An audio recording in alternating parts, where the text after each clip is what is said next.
श्री राग महला पहला। सुख को मांगै सब को, दुख ना मांगै कोय। धन धन श्री गुरु नानक देव जी महाराज 57वें अंग पे शब्द गुरु अवतार, शब्दों के गुरु धन धन श्री गुरु ग्रंथ साहिब जी महाराज सारी दुनिया के गुरुओं के गुरु, पीरों के पीर, पैगंबरों के पैगंबर, सर्वशक्तिमान, ना जिनका कभी कोई जन्म, ना जिनकी कभी कोई मृत्यु, ना इनको कोई लूट के लेके जा सके, ना इनको कोई धोखा दे के जा सके, ना इनके साथ कोई फरेब कर सके, ना ही इनका कोई नुकसान कर सके, कोई इनका बैंक बैलेंस घटा सके। साथ संगत जी, ऐसे महान गुरु धन धन श्री गुरु ग्रंथ साहिब जी महाराज जी के पावन पवित्र अंग 57 के ऊपर ये शब्द सुशोभित है। साथ संगत जी, कल शाम को ना एक संगत का कॉल आया, मेरा मन किया आपसे मैं साझा करूं। तो बड़े प्यार से उन्होंने अपने आप को इंट्रोड्यूस किया, महाराष्ट्र में पुणे से, और कहते कि आपकी कथा रोज़ सुनते हैं और एक बात पूछनी है आपसे कि आप बार बार गुरु ग्रंथ साहिब जी का नाम इतने सत्कार से लेते हैं, तो पर ऐसा क्यों कि बाणी तो गुरु नानक देव जी की है, बाणी तो गुरु अंगद देव जी की है, और गुरु गोविंद सिंह जी की तो बाणी है भी नहीं गुरु ग्रंथ साहिब जी के अंदर, तो आप ऐसा क्यों? तो साथ संगत जी, इसका बहुत एक छोटा सा कह लो कि एक वाक़या जो इतिहास में आता है, वो एपिसोड तो बहुत कह लो कि उसका पॉइंट टाइम बहुत छोटा है, लेकिन वो एक बहुत ऐतिहासिक मोड़ बना सिख धर्म के लिए, जब गुरु गोविंद सिंह जी महाराज जी ने नांदेड़ में गुरु ग्रंथ साहिब जी प्रकाशमान किए और साथ में हुक्म किया। कोई बेनती नहीं की, कोई रिक्वेस्ट नहीं की, कोई स्टेटमेंट नहीं भेजी ऐसी, या किसी को कोई लालच नहीं दिया, कोई ज़ोर ज़बरदस्ती नहीं की। महाराज ने वचन किया, सब सिखन को हुक्म है, गुरु मान्यो ग्रंथ। तो साथ संगत जी, हुक्म हो दशमेश गुरु पिता जी बाजा वाले सदगुरु का कि गुरु ग्रंथ साहिब जी को गुरु मानना है, और हम गुरु गोविंद सिंह महाराज जी के सिख, गुरु हमारे गुरु गोविंद सिंह जी महाराज वो हुक्म करें और हम ना माने, तो ऐसा तो होना नहीं चाहिए। तो हमने उन्हें यही कह लो कि प्यार से समझाया कि देखो, सिख के लिए गुरु का वचन सब कुछ है, और वचन होना एक अलग बात है, हुक्म होना एक अलग बात है। यहाँ पे तो महाराज ने हुक्म किया, वचन तो वचन से भी आगे हो जाता है हुक्म। वचन जो है, हमने समझाया उन्हें कि वचन ऑप्शनल बन सकता है, लेकिन हुक्म कभी ऑप्शनल नहीं बन सकता। हालांकि सिख के लिए तो वचन भी ऑप्शनल नहीं होना चाहिए, वचन भी सिर मत्थे, सत वचन, वचन भी सत वचन। साथ संगत जी, संत बाबा नानक सिंह जी महाराज कलेरा वालों के साथ ना संत बाबा ईश्वर सिंह जी हुआ करते थे। तो एक बारी चलते चलते आपस में बात कर रहे थे, संत बाबा ईश्वर सिंह जी किसी और से बात कर रहे थे, तो मुंह से निकल गया हाँ हाँ ठीक है, संत ईश्वर सिंह जी कलेरा वालों के मुंह से, जो कि संत बाबा नानक सिंह जी के कह लो गढ़वई सेवादार थे, उम्र में छोटे थे और गढ़वई की सेवा करते थे, सारा दिन 24 घंटे उनके साथ रहना। ना संत बाबा नानक सिंह जी ने अपना गृहस्थी जीवन बसाया, ना बाबा ईश्वर सिंह जी ने बसाया। तो एक दिन ऐसे निकला मुंह से हाँ हाँ ठीक है, तो संत बाबा नानक सिंह जी बहुत थोड़े वीर रस में आ गए, और एक जगह में तो ऐसा भी लिखा है कि संत बाबा नानक सिंह जी ने थोड़ा सा थप्पड़ भी मारा बाबा ईश्वर सिंह जी को समझाने के लिए, क्योंकि साथ में रहते थे तो निम्रता समझानी थी। कहते ये क्या बोल रहे हो मुँह से? कहते महाराज की हो गया? कहते सत वचन कितने गया? कहते हाँ ठीक है ना। हाँ शब्द जो है ना साथ संगत जी, इसमें कोई रिस्पेक्ट नहीं है। हाँ से ऊपर शब्द आता है हाँ जी, जी है रिस्पेक्ट, और उससे आगे आ जाता है सत वचन। जब कोई महापुरुष वचन करे, कोई बोले मुंह से, तो हमारा फ़र्ज़ है कि हम आगे से बोल दे सत वचन जी। तो इसका मतलब है कि वचन को मानना भी ऑप्शनल नहीं है। पर जहाँ पे गुरु महाराज हुक्म ही कर रहे हैं, तो तो फिर तो साथ संगत जी कोई गुंजाइश रह ही नहीं जाती ना, फिर तो हम मतलब आजू बाजू देख ही नहीं सकते, सोच ही नहीं सकते। तो उनको यही समझाया कि गुरु ग्रंथ साहिब महाराज के लिए हुक्म हुआ है हम सब के लिए, इसीलिए उनका आदर सत्कार मान सत्कार सबसे बड़ा होना चाहिए। सिख के जीवन के लिए जो गुरबाणी पढ़ता है, समझता है, माथा टेकता है, वो सिर्फ माथा टेकने तक नहीं, रुमाला साहब तक नहीं, उसके तन मन धन में गुरु ग्रंथ साहिब जी बसे होने चाहिए। एक ना साथ संगत जी, जब हम छोटे होते थे ना, तो ऑब्वियसली बचपन में वो बचपन की बातें हैं, तो एक फ़िल्म आई थी चांदनी, आपने में से शायद किसी ने देखी हो। चांदनी फ़िल्म के अंदर ना ऋषि कपूर जो था, एक्टर जो था, हम छोटे छोटे बच्चे थे उस टाइम पे, पर मुझे आज भी ध्यान है जब कभी, क्योंकि उस टाइम तो ज़माना, आजकल तो इतना ये आ गया नेटफ्लिक्स, उस टाइम तो मुश्किल से कोई एक फ़िल्म कभी आती थी कहीं पे, जी टीवी पे, किसी पे, पुराने समयों की बातें। तो जब कभी फ़िल्म आती तो वो चांदनी जब आई ना, तो मैंने उसमें एक चीज़ नोट की कि वो ऋषि कपूर ने वो हीरोइन के फ़ोटोओं के साथ सारा कमरा सजाया हुआ है। जहाँ देखे वहाँ पे उसको वो फ़ोटो हीरोइन की नज़र आए, बड़ी बड़ी दीवारों के ऊपर, बड़े बड़े दरवाज़ों के ऊपर, पूरी की पूरी दीवार जितनी बड़ी फ़ोटोएँ लगा के, और वो बहुत एक जहन में बस गई। मैं आज रिलेट करता हूँ कि महाराज के जो प्यारे सिख हैं, जो महाराज के नाम जपने वाली रूहें हैं, उन्होंने भी अपने मन की दीवारों के ऊपर ऐसे ही गुरु महाराज को छपाया होना है, ऐसे ही गुरु महाराज का छापा उनके मन में हुआ होगा, क्योंकि वो फिर गुरु महाराज को 24 घंटे भूलते ही नहीं है, याद ही रखते हैं।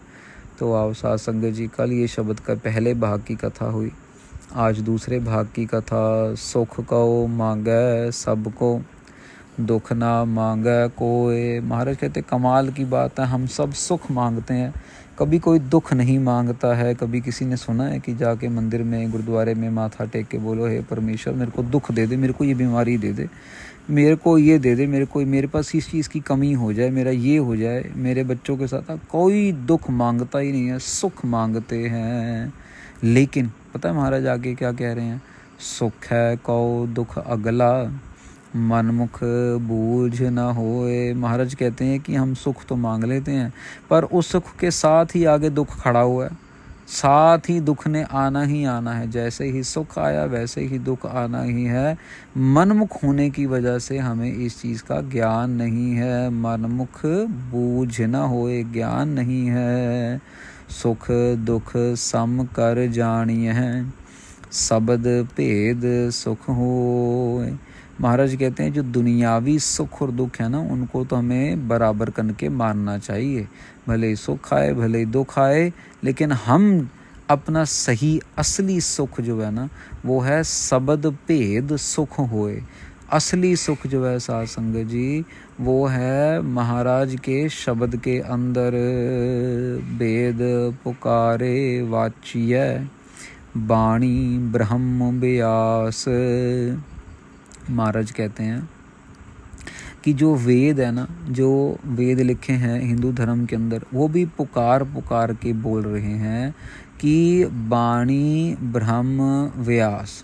जो समझ लो कि ब्रह्म की जो बाणी है ना, जो ब्रह्म की बाणी है, वो भी व्यास जी ने कह लो जो हमें समझाया है, क्योंकि वेद जो लिखे, वेद व्यास नाम आपको पता है, तो वहीं से वो भी ब्रह्म की विचार की बात की कह रहे हैं। लेकिन ब्रह्म की विचार तक पहुंचने से पहले ही रास्ते में इतने लुटेरे खड़े हैं, कोई काम की वजह से, कोई क्रोध की वजह से, कोई अहंकार की वजह से ही लुटता पुटता चला जाता है, लेकिन वो ब्रह्म की विचार तक पहुंच नहीं पाता। मुन जन सेवक साधिका, नाम रत्ते गुणतास। मुन जन सेवक साधिका, कोई मुनि है जैसे जैन मत के अंदर मौन धारण किया हुआ है, कोई जन है, सेवक है, साधिका है, साधु महात्मा है, नाम रत्ते गुणतास। ये सब के सब जो है ना साध संगत जी, ये नाम के अंदर रत्ते हुए गुणों के खजाने को अपने अंदर समा रहे हैं।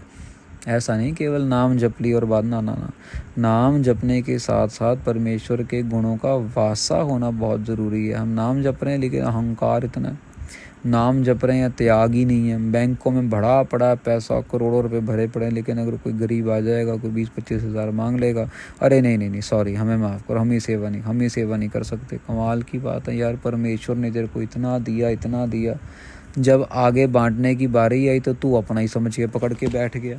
फिर महाराज घर में ऐसी बड़ी बीमारी दे देंगे कि वो पैसा वहीं का वहीं खरा धरा धराया रह जाता है। ना आगे संभालने वाला कोई, ना बनाने वाला कोई, ना उसको बढ़ाने वाला कोई। और इंसान की उम्र कितनी ज़्यादा चलेगी, कितना बना लेगा वो।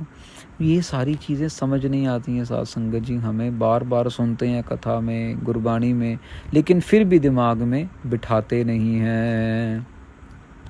सत रत्ते से जिण गए, हाओ सद बलिहार जास। महाराज कहते हैं जिन्होंने अपने मन को सच से रंग लिया है ना, उनको हम बलिहार जाते हैं।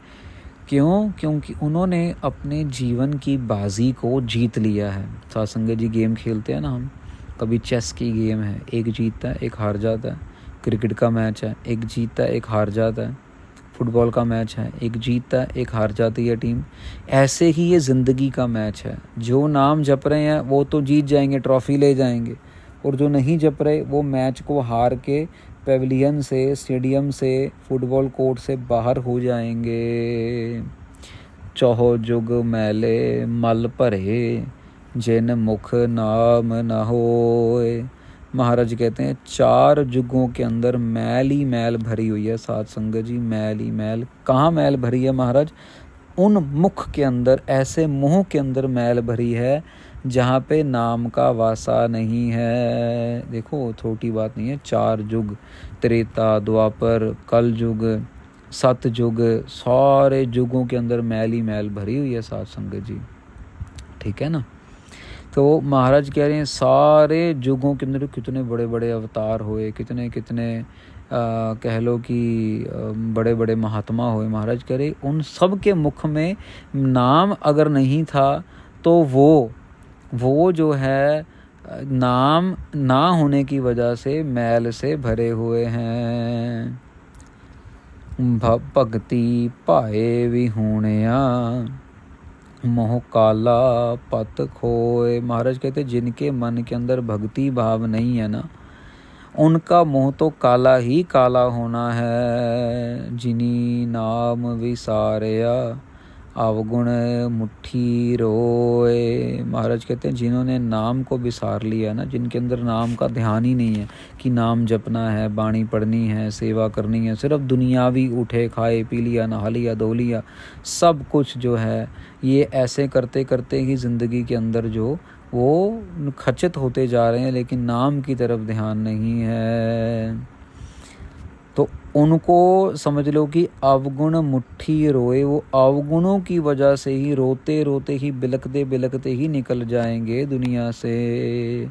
खोजत खोजत पाया, डर कर मिला मिलाए। महाराज कहते हैं खोजते खोजते, देखो साथ संगत जी, जो काम के पीछे पड़ जाओ वो काम तो पूरा गुरु महाराज कर ही देते हैं। भले ही थोड़ा टाइम लगे, भले ही थोड़ा सा समय लगे, लेकिन महाराज कृपा करके काम तो पूरा कर ही देते हैं। पर हाँ, जो आधे रास्ते में ही छोड़ देंगे तो फिर उनको ना वो वाली बात आ जाती, धोबी का गुत्ता ना घर का ना घाट का। एक बारी अरदास करके निकल पड़े तो फिर पीछे नहीं हटना है साथ संगत जी। महाराज कहते हैं खोजते खोजते मिल गया परमेश्वर, डर कर मिला मिलाए। मैं परमेश्वर के डर में उससे मिला हूँ, क्योंकि वो बहुत शक्तिशाली है और मेरे पास तो कुछ भी नहीं है। आप पशान घर वसै, हाउ मैं तृष्णा जाए। महाराज कहते हैं खुद ही कृपा करके वो हमें अपनी पहचान बता देता है कि हाँ मैं तेरे अंदर ही बसा हूँ। तू अपनी आदतों को सुधार, तू अपने मन को साफ़ कर, तू अपनी करतूतों को साफ़ कर, अपने कर्मों को साफ़ कर, अपने अंदर से अहंकार और तृष्णा को बाहर निकाल। फिर देख मैं तेरे को तेरे अंदर ही नज़र आना शुरू हो जाऊँगा। साथ संगत जी, जब अहंकार को मारने की बात आती है ना, तो त्याग के बारे में सोचना हमने, पकड़ कितनी है, क्या हम दसवंध निकाल रहे हैं, क्या हम सिर्फ दसवंध निकाल रहे हैं या कुछ और भी दसवंध से ज़्यादा भी सेवा कर रहे हैं, क्या हम त्याग करने की वृत्ति को कबूल कर रहे हैं कि नहीं। पकड़ वाली व्यक्ति कोई कबूल किया, मेरा मेरा मेरा मेरा, ये भी मेरा, वो भी मेरा, यहाँ भी मेरा, वहाँ भी मेरा, आगे भी मेरा, पीछे भी मेरा, ना। हमें वृत्ति कबूल करनी है, तेरा तेरा तेरा। फिर वो किसी चीज़ की कमी नहीं आने देता साथ संगत जी, खुद ब खुद सब कुछ बनता चला जाता है। नानक निर्मल उजले जो राते हर नाय। महाराज कहते हैं जो नाम से रत्ते हुए हैं ना, उनके मुख तो बिल्कुल उज्जल ही उज्जल हैं, वो मैल से बिल्कुल परे हैं, निर्मल हैं। निर्मल जैसे पानी निर्मल है, प्योर है, वैसे ही वो आत्माएं, वो स्त्रियां, जीव स्त्रियां भी बिल्कुल प्योर हैं जो नाम में रती हुई हैं। सो साथ संगत जी, शब्द के अंदर महाराज ने गुरु महाराज की महिमा, परमेश्वर के नाम की महिमा, परमेश्वर के अच्छे गुणों का हमारे अंदर बसना महाराज ने बहुत ही प्यार से समझाया। महाराज बार बार बार बार यही ताकीद कर रहे हैं कि कहीं हमारे मन में किनका बसते बसते अंदर भक्ति भाव आए और ये दुनिया में आया हुआ हमारा सफल हो जाए। तो इसी के साथ साथ संगत जी 57वें अंग का जो है ना पहला शब्द है यहाँ पे समाप्त होता है। 57वें अंग का भी एक दूसरा शब्द और है, वो फिर हम जो है कल आरंभ करेंगे।